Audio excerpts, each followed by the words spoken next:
When is trademark infringement not really infringement? Today, we're going to discuss two big legal topics every Amazon seller should know about: trademark infringement and fair use. Let's dive in. For those of you new to the channel, my name is Mario Simonian. I'm the founding attorney here at ESCO. And before I built this law firm, I built and sold two seven-figure Amazon brands. So I know a thing about Amazon.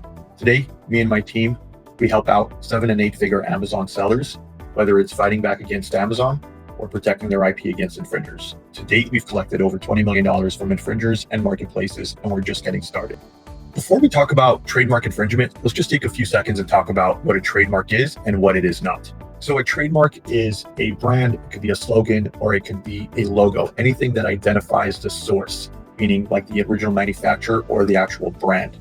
That's what a trademark is. The best example is if you take a look at usually any piece of Nike product, it'll have the word Nike on there, which is the trademark. It'll have the swoosh symbol, that's the logo, also protected by a trademark. It'll also have their slogan, just do it. That's usually the best example. Now, what it is not, it's not an invention, it's not any sort of product photo, anything like that. Anytime you guys think about trademarks, the easiest way to remember is think about a brand. So trademark name or brand name, slogan, or logo. That's what a trademark is.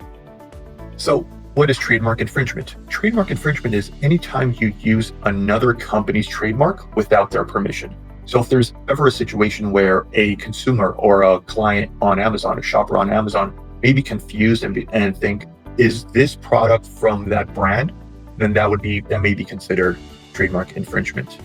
One of the best examples that I could illustrate is, if you guys recall, several months ago, there was a big story about Amazon shutting down listings for people having another product or another brand's logo on their images. For example, if I'm selling headphones that are compatible with an iPhone, I would have Apple logo inside my product images. That would be considered infringement, and Amazon took down several hundred listings because of that. So that's one good example.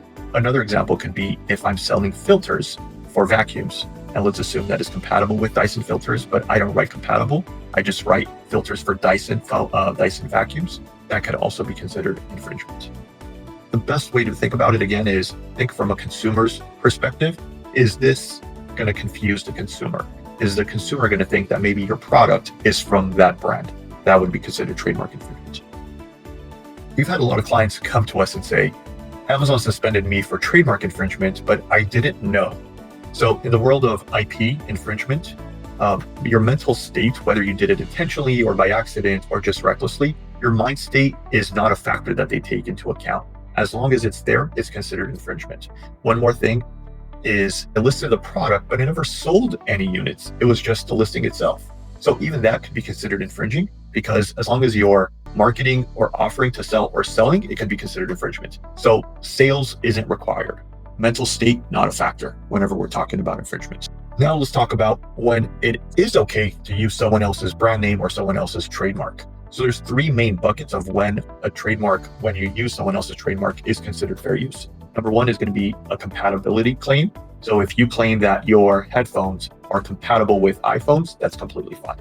Second thing is comparative claims. So if you're going to go ahead and claim that your product is better than another product, as long as you can prove it and as long as it's truthful, then you can go ahead and make that claim. And the third bucket is going to be descriptive claims. So if you are selling apples, then you can go ahead and call your product apples, because that's what it is. Apple, the manufacturer, the electronics manufacturer, can't come to you and say, you can't call your product Apple, right? Now, if you were calling a product Apple, and let's assume it was some sort of electronic device, then you may be in some big trouble. Okay, so keep that in mind. Again, to summarize, we've got compatibility claims, we've got descriptive claims, and comparative claims. Those are three ways where you are allowed to go ahead and use another brand's trademark without any issues. Now, let's go ahead and talk about certain restrictions that Amazon has for Amazon sellers anytime they're using someone else's trademark. One of the policies that is very relevant to this conversation is their policy about how you're supposed to write your product titles anytime you're using a compatibility statement. So what they like to see is you using words such as compatible with, fits, or intended for. Amazon's policy also allows sellers to go ahead and make comparative claims. So saying that your product is better than another product, that's completely allowed as long as, number one, it's truthful. So obviously no lying.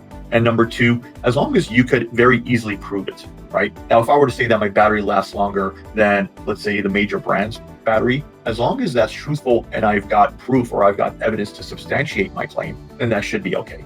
But if you guys can't be truthful and you can't easily prove or substantiate that claim, that's where you're going to run into issues. In my personal experience, be very, very careful with comparative claims. Amazon has a very high threshold, very high bar to what they would accept and what they wouldn't accept anytime we're making comparative claims. Compatible claims, they're not as strict, and the threshold is usually a little bit lower as long as you're adhering or complying with their policy. So just to wrap it up, you now know the difference between trademark infringement and fair use. You also know what Amazon policies are for compatibility claims and comparative claims. And now you've also got a better idea about fair use. Now, fair use is not this free get out of jail card. It's a defense. And I'd rather have you guys not use it, but if you guys need to use it, then at least now you're aware of how to use this defense. Just wrap up what we just covered. You guys now know the difference between trademark infringement and what is fair use. We also covered two policies from Amazon with respect to comparative claims and compatibility claims. And now you guys have a better idea of when to use fair defense or fair use and when not to use it. But keep in mind, it's not a free get out of jail card. I'd rather have you guys not have to use this defense at all. But if you guys do need to use it, now you know it's there. If there's any other videos you'd like us to create or any topics in the Amazon IP world you'd like us to cover, let us know. Just drop a comment below. And if you liked what we're doing here, go ahead and like and subscribe. Any other questions, feel free to email us or call the phone number that's in the comments below.